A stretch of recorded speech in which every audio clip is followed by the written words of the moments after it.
Well, we've discussed relative maximums and minimums, relative extrema, and we're going to turn our attention now to absolute extrema, absolute maximums and minimums. But let's first give the idea here of what's going on. In the graph that you see, we recognize that a relative maximum or a relative minimum has to do with a change in direction. It's a high spot or a low spot on the graph, and it's relative to its position. We can see, for instance, that 1,23 is a maximum point. So in this graph above, 1,23 is a relative maximum point.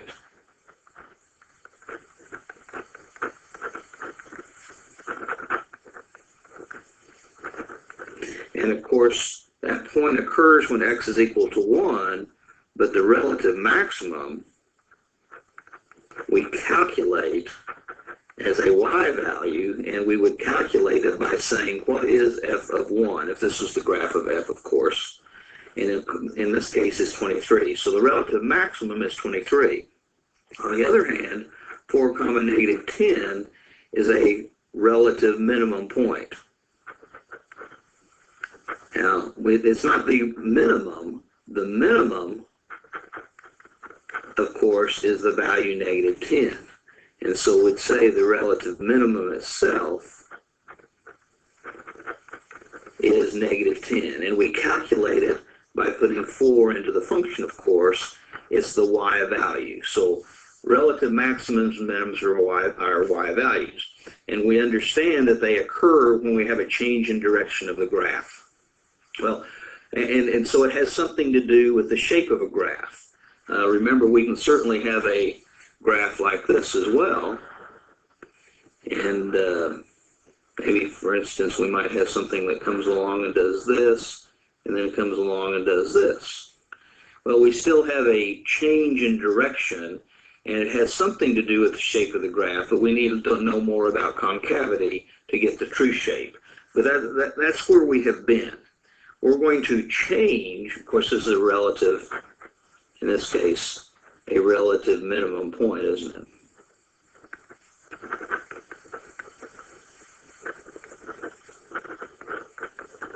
Now, we're going to change here. In our first graph, those 2 points are not the highest or the lowest point on the graph. I mean, obviously, when we look at this first graph, there are a lot of points out here that are higher than the relative minimum. And so there is not a highest place on the graph. And there are, of course, a lot of points over here that are lower than the relative minimum. And so the relative minimum is not the lowest place on the graph. What we're interested in is finding the lowest place on the graph or the highest place on the graph. So in this graph over here that I've drawn, the point, let's just call that point has an x value of a, and of course, so here we see the y value happens to be 0. It might not be in other cases. Not only is this a relative minimum, but it's also the very lowest point on the graph. And so for that reason, we say also that it is an absolute minimum. Okay, and what is the absolute minimum? The value 0. The minimum value is 0. It happens when x is a. Let's look at these next 2 graphs, and because I want to point out a couple of things, and then we'll get on to this main problem that we've got here. In the problem on the far left, and the graph that we see right here, we have, I guess, it happens to be 3 places of interest, doesn't it? And you see that we actually have 2, okay, relative maximums. So this position, and I'll just say this, relative maximum point. Okay, so we have a relative maximum point here, and we also have a relative maximum point here. We understand that. And we also have a relative minimum at this position, relative minimum point. But the relative maximum that's here and the relative minimum that's here are not the highest or lowest places on the graph. But this point on the graph happens to be the highest place on the graph, and we'd say that this is an absolute maximum point. And I'm going to just say absolute maximum, recognizing it's the y value, but it occurs there, doesn't it? In this case, there is no absolute minimum, though. There is an absolute maximum, but no absolute minimum. Over here in the second graph, the graph on the right, you see that we have, kind of like the first graph that we saw up there, we have a relative minimum, and we have a relative, right here, okay, and we have a relative maximum that occurs at this position. But there are no absolute maximum or minimum. So we'd say no absolute extrema.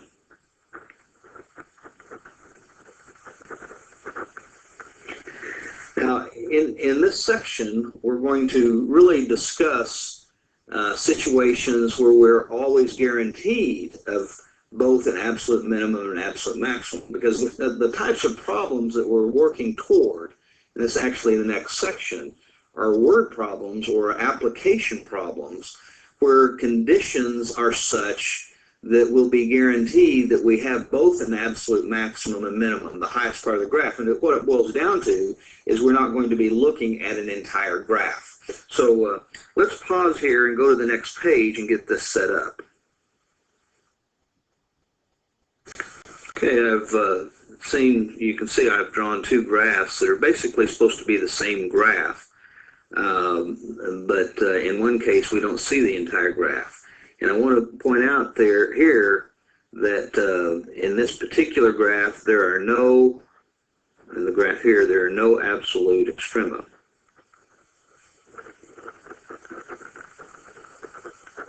Maximums or minimums.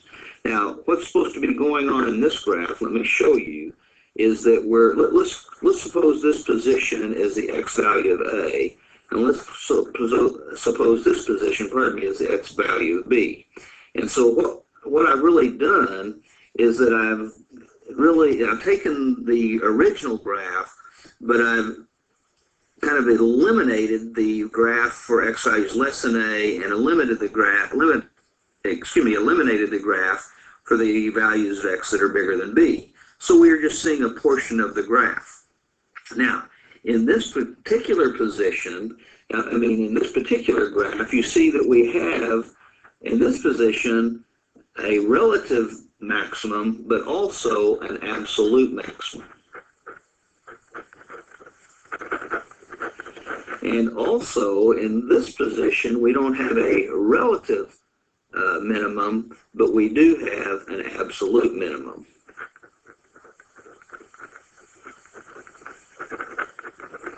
Now, this is kind of leading us to, or I'm trying to lead us to, let's suppose this is the function f, by the way, in both cases the function f. Here's what we can do, and you kind of get the idea here. It's called the Extreme Value Theorem. And the Extreme Value Theorem says this, and we'll kind of put it together with what we're seeing here. The Extreme Value Theorem says that if we're given a function f, we'll say, that is continuous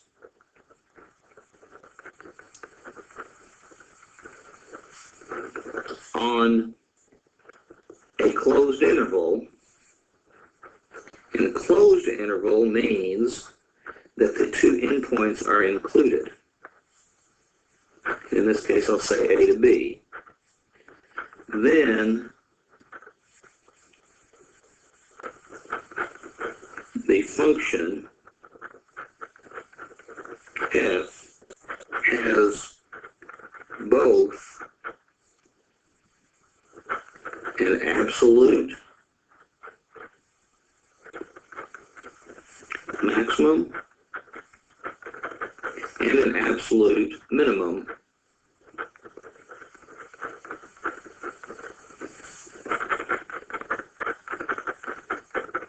on the interval.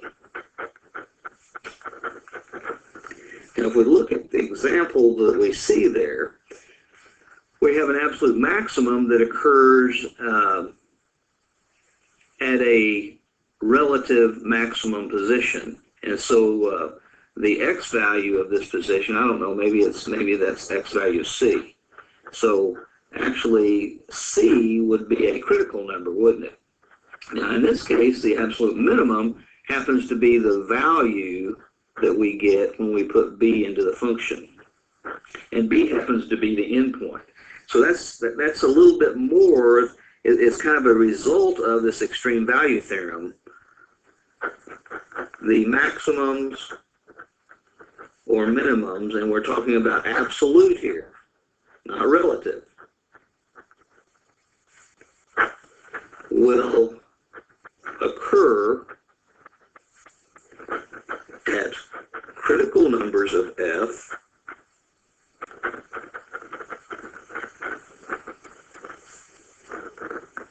Now, when I say f, I'm really talking about the derivative, right? So I'll say critical numbers of f prime, or at the endpoints.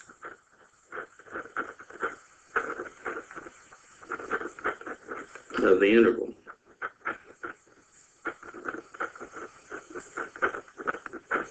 Okay. Now, let me go about this a little differently.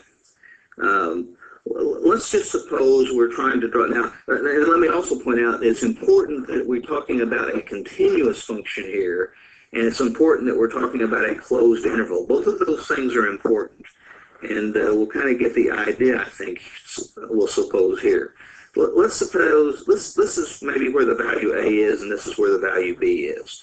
And we have a function f, and I'm just going to suggest to you, okay, I'm going to challenge you, but I'm going to be the holder of the pencil, that we need to draw a continuous function that has x value a used and x value b used. And so I don't really care what the function's doing out here, and I don't care what the function's doing out here. So as we get to the x value a, let's suppose we're at that position. And suppose when we're at the x value b, we're at this position, okay? Now, so our function has to connect those 2 points, but in a continuous way. And so imagine drawing any kind of line that connects those 2 points. We might go up for a while, and then we might go down, and then we might go back up, and then we might go way down, and then we might go back up. Okay, well, in this case, you see that there's certainly a absolute minimum right here.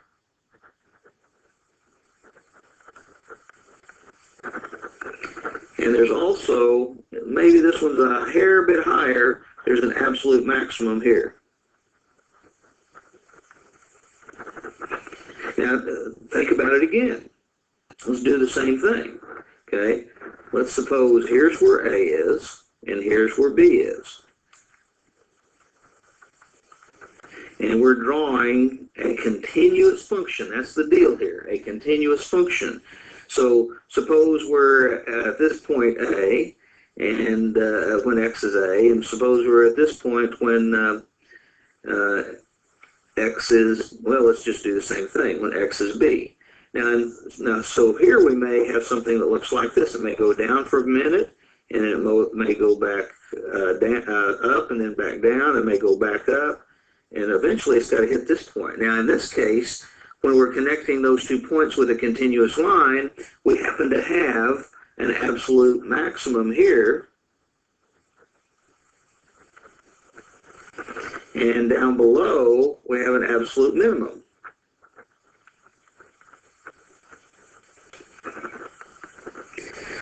Now, in this first graph, the absolute maximums and minimums occurred at critical numbers, didn't they? Because they occurred where we have relative maximums and minimums. So critical numbers were the issue here. Now, in the case over here, the high point and the low point didn't happen at relative maximums and minimums. They happened at endpoints. So we had the relative maximum, the absolute maximums and minimums occur at endpoints. Here we had it occur at critical numbers. And up in this graph way up here, we had one occur at a critical number and the other at an endpoint. And the whole issue is that when you have a closed interval in a continuous function, it somehow has to be high in the middle or low in the high in the middle or low in the middle. Oh, excuse me, let me say it again. High in the middle or high at the ends. Or it has to be low in the middle or low at an end. So it has to happen in one of those places. Now, before we actually do a problem, let's go to the next page, and I want to show you the reason that it's important that we have a continuous function for this to be true. Okay, this fresh page. Here's the fresh page. Now, continuous function is required for the extreme value theorem to be accurate. Continuous function is a requirement.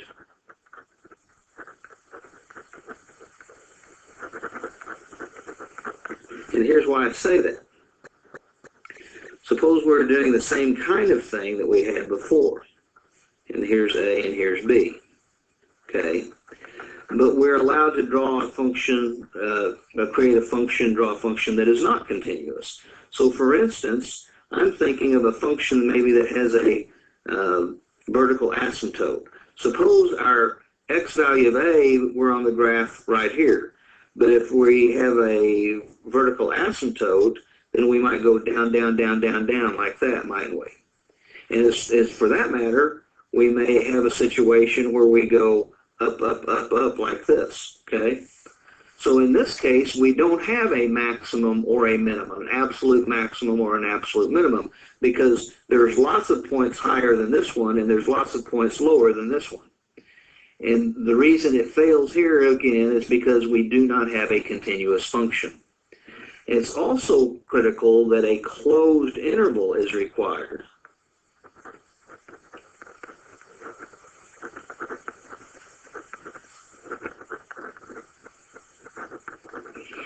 Now, when we're talking about a closed interval, that means the function has a value at A or a value at B. If it's not closed, that may mean it doesn't have a value at A or doesn't have a value at B. Okay, so for instance, here's the situation we might run into under those circumstances. We'll say here's where A is and here's where B is. Now, if we don't have to have an X value for A, I mean a Y value for X being A, that means we don't have a point along that vertical dashed line. And we could still have a continuous function, so for instance, okay, we could have a continuous function, but maybe one that looks like this. Say maybe one that looks like this. Now, we don't know what's going to happen over here, but because this interval, see, this interval would look like this. It would be open. That means it doesn't include the value A, but it does include the value B. Inclusion means closed. And if we have one or the other endpoints not included in the interval, then we may not have an absolute maximum. In this case, we don't have an absolute maximum. We have an absolute minimum, but not a maximum. And of course, the extreme value theorem guarantees that we have both. And so that's the idea that a continuous function is necessary for that requirement or that guarantee, and a closed interval is also necessary for that guarantee. Well, let's see how we're going to put this together, and we're going to do some fairly routine problems. You'll find this is easy to do. Let me get set up for that problem, the first of our problems. Okay, our first example, find the absolute extrema, that means both maximums and minimums, of f of x equal x cubed minus 21x squared plus 135x minus 170 on the interval from 2 to 12, including 2 to 12. So first two things we have to check is f continuous on the interval? Okay, on the interval. And of course, yes, that's a check. That's a yes, isn't it? Because we have a polynomial function. And polynomial functions are continuous everywhere, so that's not an issue. Is the interval that we're discussing closed? Of course it is. That's the only type of problems we're working on. Okay, and so that's a check. Yes, and it's closed because the endpoints are part of the interval. They're included. Okay, so here's what we do. Step one, we need to find the critical numbers that are in the interval. So find all the x values that fall in this interval. Excuse me, the critical numbers. Step one, find the critical numbers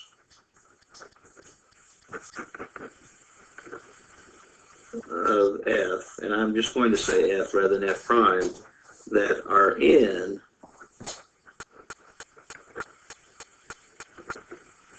the closed interval from 2 to 12.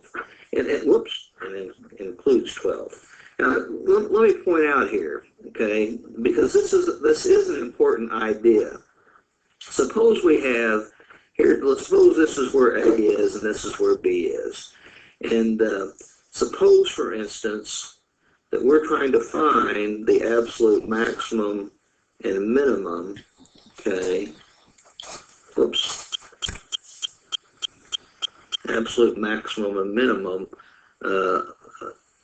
of this graph of f. Now, this critical, see, so what we're really doing is we're looking at that part of the graph right in here, aren't we? This is the part of the graph we're looking at.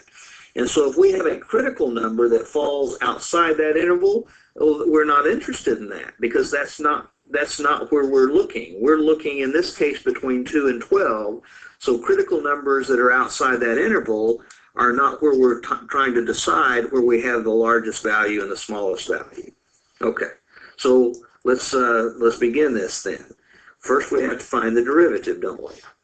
The derivative is 3x squared minus 42x plus 135. And so we need to set that to 0 and solve to come up with our critical numbers. Oops, let's see, I miswrote. Okay. I'm looking at this. I'm going to, I think 3 is a common factor here. Let's try this out. 3 times x squared. 3 times what's 42? 14. Okay, so it'd be 3 times negative 14x. And 3 times, will 3 go into 135? I believe it will, let's see. 3 into 135. Well, certainly it goes 30 times, doesn't it? Because that'd be 90. Oh, yeah, it goes 39 times, doesn't it? Is that right? Oh, not 30. Yeah, 39. Not 39 times. I goofed, didn't I? Well, I guess my arithmetic's a little bad here. Okay. It'll go 40 times, won't it? So that's 120. And then 15, I bet you love that I made such a silly mistake, don't you? So it actually goes in 45 times. So it's plus 45 equals 0. Now, we could divide on both sides by 3, just so we won't have to worry about that 3. And when we divide the left side by 3, we have x squared minus 14x plus 45. And on the right side, when we divide by 3, we just get 0, don't we? So now we need to factor this to solve it. I hope we can factor it. And it looks like an x times an x, of course. Let's see. And we need 2 minus signs, don't we? 2 minus signs. We got to have a positive when we multiply together, but we got to have a negative in the middle. And what, 3 times 15? No. What else? 9 times. How about 9 times 5? Will that do it? Sure will, won't it? So we get the critical number x equal positive 9 and positive 5. Now, are those critical numbers in the interval from 9 to 12? Excuse me, to 2 to 12. They both fall in that interval, don't they? So those are both valid. Okay? Now, we've made that decision. Now, here's the next thing we do. This is really easy. Step 2, then, is to find the value of f. Now, we're talking about a y value. When we say the y value, the value of f, we're talking about a y value. Okay, find the value of f for each endpoint and each critical number.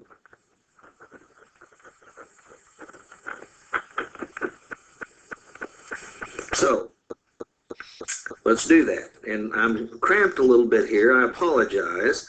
But so let's consider the value of x that is the left endpoint 2. And so we will calculate f of 2. And to do that, then we go to the original function. And so that would be a 2 cubed minus 21 times 2 squared plus 135 times 2 minus 170. And that ends up being 24. Okay? Now, let's calculate the value of f when x is, let's see, how about x equal 5? I'll just do them from smallest to largest. So now we're at a critical number. We don't have to decide whether this is a relative maximum or a minimum position. All we need to know is the value of f, or the value of y. So we just calculate f of 5.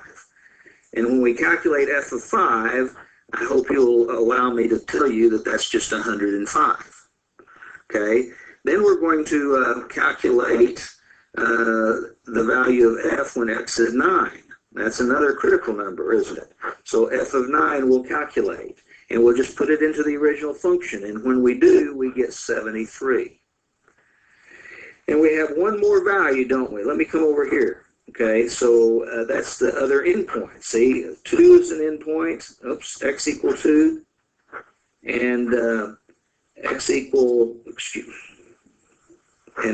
12. So I put 12 into the function, and when I do, I get 154.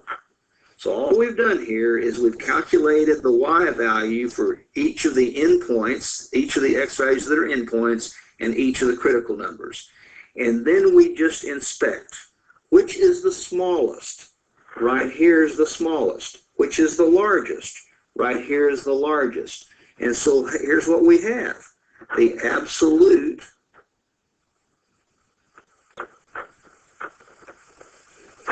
minimum on this interval from 2 to 12 is 24. Okay? And the absolute maximum is 154.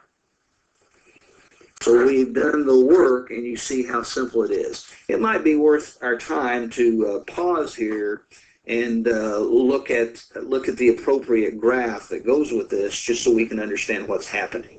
And after a while, we don't really need the graph. In fact, we don't need the graph. We're correct here, but it's kind of nice to put together what took place. Okay, look, here we have the graph of the original function. And of course, it goes on forever to the left and ever to the right, so forever down and forever up. Now, in this particular problem, though, we're looking at only the interval from 2 to 12. So let me see if I can get that graph up here. There we go. Whoops. Okay, now there's the same graph, except that we're starting at a value of x equal 2 and stopping at a value of x equal 12. And so what we ended up finding out then on that part of the graph, so it's only this blue part that we're interested in, although the graph goes forever, the smallest value of y goes along with x being 2. And we found out that that smallest value is 24. This is 10, 20, 30, and so on the side. And the highest part on the graph, so the absolute maximum for this part of the graph corresponds to x being 12. And that we found out was 154. Well, right here is 150, and here's 160, so you can see that that's reasonably 154. That's nice, like I said, to see that, and I recognize when we're talking about the function on a closed interval, we're only talking about part of the graph and what's the highest and lowest part in that situation. Let's continue now to the next problem.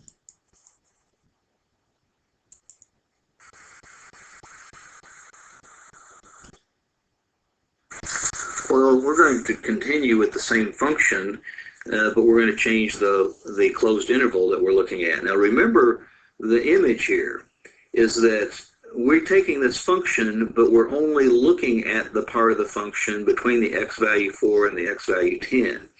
And so we certainly, as soon as we change the interval and we're talking about a different part of the function, then we may have a different absolute maximum and a different absolute minimum than we did on the previous interval. But it's very easy to do, and of course we've already found the critical numbers. Okay, so let me just remind you of that. Step 1 was to find the critical numbers.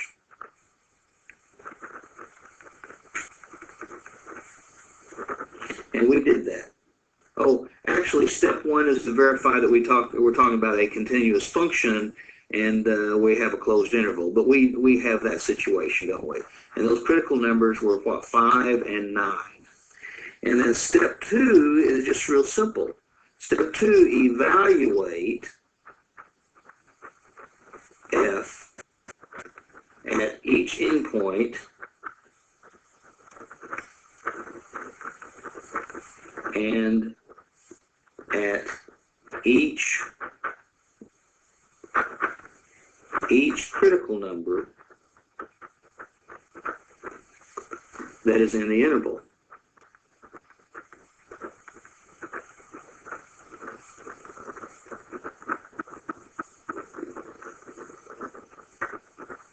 Okay? And so that's where we are now.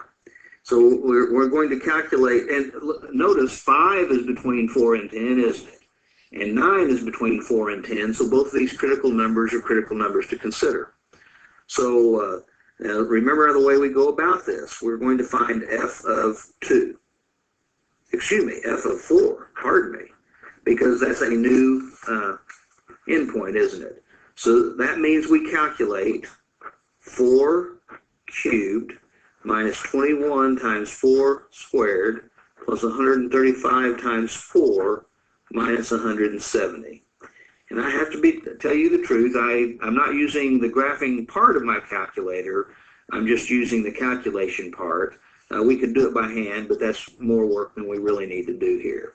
So f of 4 is 98. Okay, then we calculate f of, let's say, 5. That's one of the critical numbers. And we did that previously, and we got 105. Okay, and remember how we went about it. We just evaluated the function, and then we have, what, f of 9.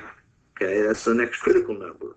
And f of 9 we found out was 73. Remember, that's just 9 cubed minus 21 times 9 squared plus 135 times 9 minus 170. That's all we're doing. And in this case, f of 9 is 73 when we do that calculation. And then for the endpoint, the right endpoint in this case, which is 10, we calculate f of 10. And we go about it the same way. That's 10 cubed, you get the idea, minus 21 times 10 squared, plus 135 times 10, minus 170. And when we do that calculation, we get 80. And then we just look at each of those numbers. And the largest of the numbers is the absolute maximum, and the smallest of the numbers is the absolute minimum. So the absolute maximum is right here, isn't it? How easy is this? Okay, there's the absolute maximum, 105. And 73 is the smallest number, isn't it? So there is the absolute minimum.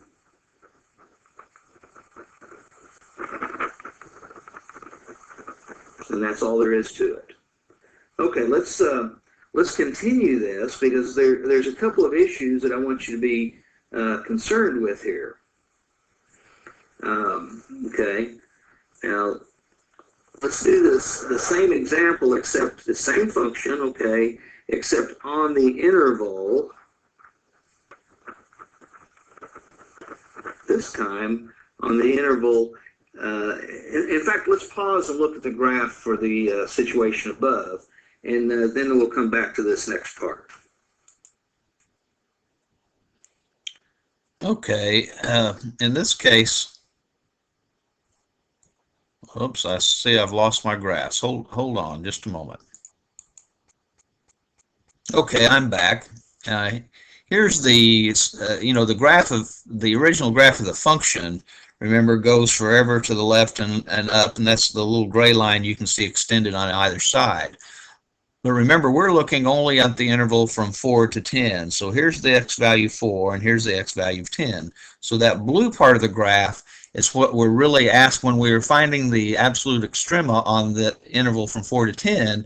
We're just looking at the blue part of the graph, and we're wanting to know the highest part and the highest point and the lowest point on that graph.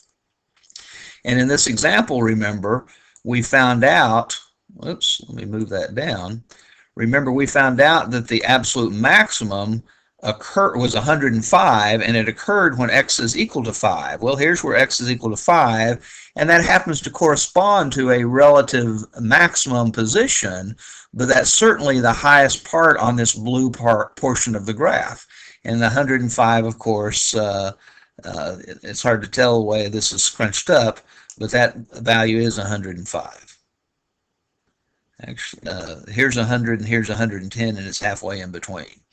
And then, of course, the lowest part of the graph, it happens at this relative minimum position, not at an endpoint, and that is when x was 9, wasn't it? And in that case, what did we get?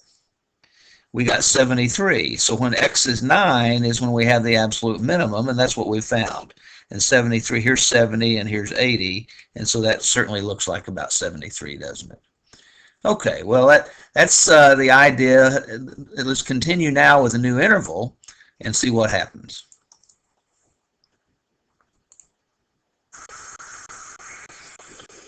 Okay, as we change our interval this time, the interval is going to be from 4 to 8.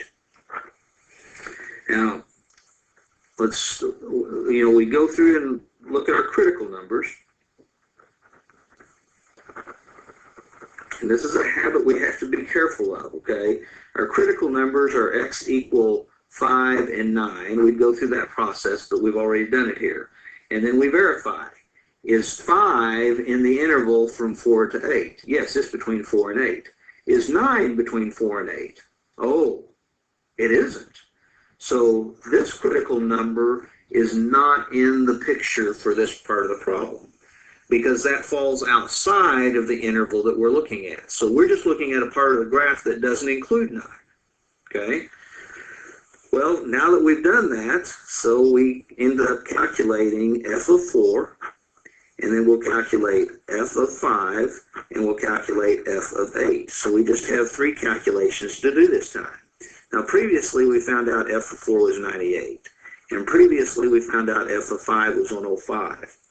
And f of 8 we haven't done before, and so we would calculate as 8 cubed minus 21 times 8 squared plus 135 times 8 minus 170, and we'd get out our calculator and we'd do that calculation and we would get 78. So now we look at the 3 numbers in this case, and the largest, again, is 105. So that's the absolute maximum. And, as above we saw, but here, of course, 5 is a critical number, so that's also a relative maximum, isn't it?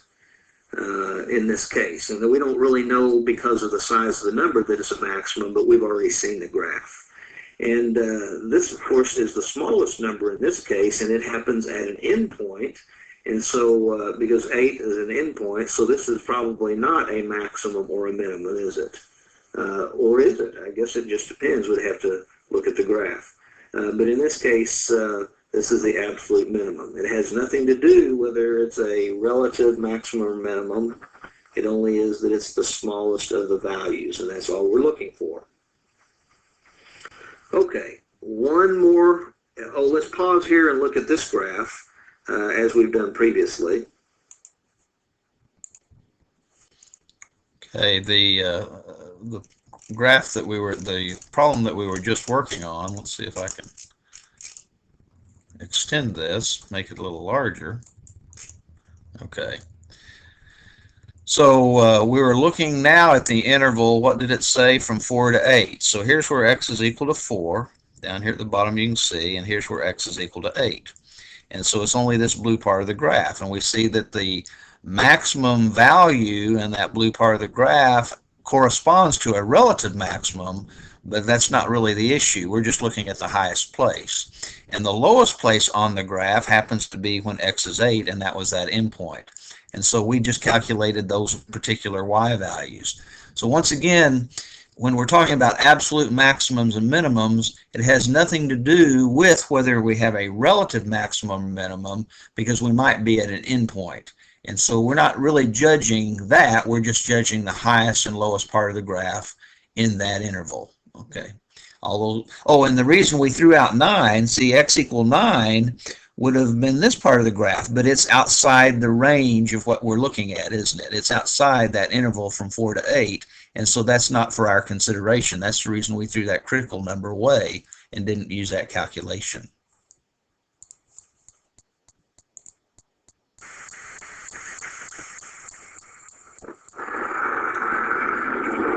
Okay, do the same function, but in this case, on the interval from 3 to 11.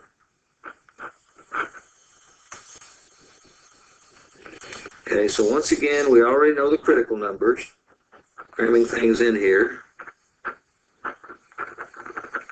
And if we had a brand new function, of course, this would take more time, wouldn't it? But we have the critical numbers 5 and 9. Now, in this case, 5 is between 3 and 11, and 9 is also between 3 and 11, so both critical numbers are of concern. And so now we just simply calculate f of 3, f of 5, f of 9, and f of 11. Okay, now f of 3, when we calculate, we get 73. F of 5 we've calculated before, and we get 105. Okay? And f of 9, when we calculate, f of 9 happens to be 73.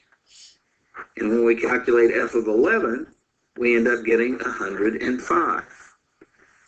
Now, and that's the reason I'm doing this problem. We don't really care where the absolute maximum or the absolute minimum occur. In this case, we're looking for the smallest or the largest and the smallest values. And we see that we get that largest and smallest value in more than one place, but that doesn't change the fact that 73 is the lowest the graph goes in this interval. It gets that low twice, but it's as low as it goes. So this is the absolute minimum, okay, and it's the value 73. And this is the absolute maximum, and it's the value 105. It occurs in two different places. And we'll, in fact, look at the graph again on this interval so that we can see what took place. But the way we approach the problem is we just pick out the smallest and largest. We don't need to say that smallest occurred twice or that largest occurred twice.